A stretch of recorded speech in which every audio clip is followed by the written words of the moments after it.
এওঁলোকেহে মানে ৰিয়েলৰ জোকাৰ মইতো ৰিলৰহে জোকাৰ চিনেমাৰহে জোকাৰ কিন্তু মই বহুতক দেখা পাইছোঁ এওঁলোকে একচুৱেলি মানে কি বুলি কয় এইটো ৰিয়েলৰ জোকাৰ হয় তো ৰাইজে ইয়াৰ সিদ্ধান্তটো ল'ব কাক ভোট দিব লাগে কাক ভোট দিব নালাগে ৰাইজে অলৰেডি সিদ্ধান্ত লৈছে বিপিএফে এইটো কথা ক'বই কাৰণ এওঁলোকে আজি কণ্টেষ্টতে নাই এইটো মই কোৱা কথা নহয় বিভিন্ন মিডিয়াৰ পৰা নেশ্যনেল মিডিয়াৰ পৰা আহি পেলাই ইয়াতে ষ্টাডি কৰিছে এটা প্ৰেডিকশ্যন দিছে IBA এটা ৰিপৰ্ট দিছে ইয়াত বিপিএফ দলে কণ্টেষ্টত নাহে কণ্টেষ্টত আহিব ৰাইজৰ দল আৰু UPP এইটোৱে কাৰণে এওঁলোকে কিবা কিবি ক'ব কালিলৈ AI-ত কিবা কিবি এডিট কৰি কিবা কিবি ওলাব এইটো ডাঙৰ কথা নহয় মই কৈছোঁ এই কাৰণে কাৰণ এওঁলোকে 2025 চনত BTC নিৰ্বাচনত জিকিছিল হয় দুটা সমষ্টিটো মঠুংগুৰি আৰু হালবাৰী এই সময়ত আমাৰ মাইনৰিটি ভাইসকলে 99% বিপিএফক ভোট দিছিল কাৰণ ইহঁতে অপপ্ৰচাৰ চলাইছিল মাইনৰিটি গাঁৱত গৈ পেলাই যে UPPক ভোট দিয়া মানে BJPক ভোট দিয়া তো প্ৰমোদ বড়ো আকৌ CM কৰিলে হিমন্ত বিশ্ব শৰ্মাৰ লগ লাগি মাইনৰিটিবিলাকক উচ্ছেদ কৰিব আৰু ফেক এটা জাননী কিবাবিলাক দেখাই দিছিল ৰাইজৰ আগত তো সেইকাৰণে মুছলমান ৰাইজে নিজৰ সম্পত্তি নিজৰ জীৱনৰ সুৰক্ষাৰ কাৰণে এওঁলোকে 2025 চনত বিপিএফক ভোট দিছিল কিন্তু জিকাৰ পাছত 28টা জিকাৰ পাছতো আজি বিপিএফে BJPক লৈ চৰকাৰত আছে চৰকাৰ চলাই আছে আৰু তাৰ উপৰিও আজি দিনৰ হাগ্ৰামা মহিলাৰে কৈছে কি বিপিএফ এতিয়া আৰু বিপিএফ নাই আগতে বিপিএফ আছিল এবাৰ NDA মানে BJP গতিকে মুছলমান ভাইসকলে আজি দিনত বিপিএফক ভোট নিদিয়ে তো 35,000 বিপিএফৰ ভোট মাইনাছ কৰি থৈ এতিয়া তো কেনেকৈ কণ্টেষ্টত আহিব কণ্টেষ্টত নাহে গতিকে এওঁলোকে কিবা কিবি ক'ব পাৰে এইটো ডাঙৰ কথা নহয় যদি বিপিএফ আহে চৰকাৰ তেতিয়া উচ্ছেদ হ'ব এইটোতো বৰ্তমান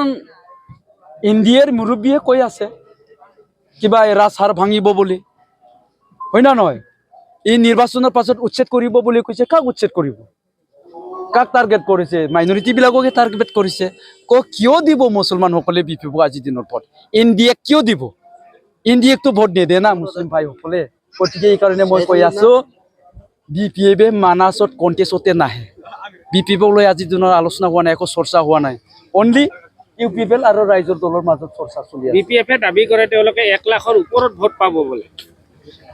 মানা সমষ্টি কি হিচাপ কৰিছে এওঁলোকেহে জানে হয় না নহয় ময়ো কওঁ 1.5 লাখ মই পাম নেকি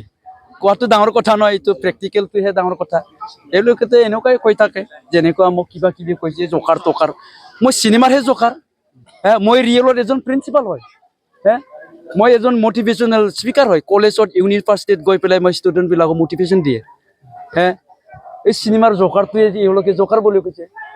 ই জোকাৰ কৈছে মানে ই নিজেই জোকাৰ হয় ৰিয়েলত হয় না নহয় কওকচোন তো ৰাইজেহে বিচাৰ কৰিব কোনে জোকাৰ নহয় এইটো ডাঙৰ কথা নহয় কৈ থাক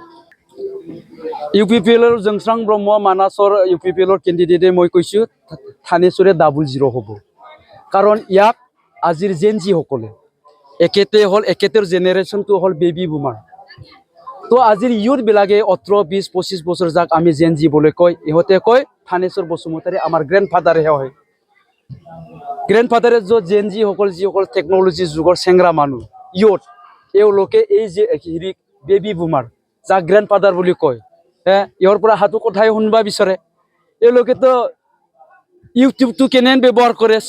ফেচবুকে টুইটাৰ কেনে ব্যৱহাৰ কৰে AI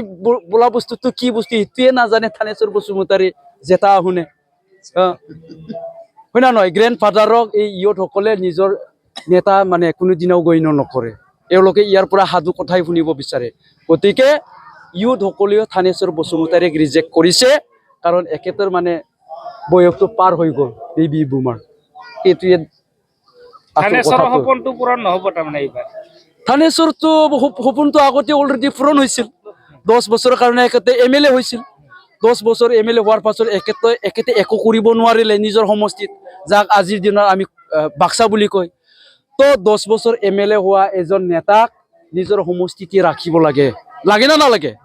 কিয় ৰাখা নাই কাৰণ একেতে 10 বছৰ একো কাম কৰিব পৰা নাই এই কাৰণে বাক্সাত একতে ৰাখা নাই কাৰণ একেতে হাৰিবিটো কাঠাং কথা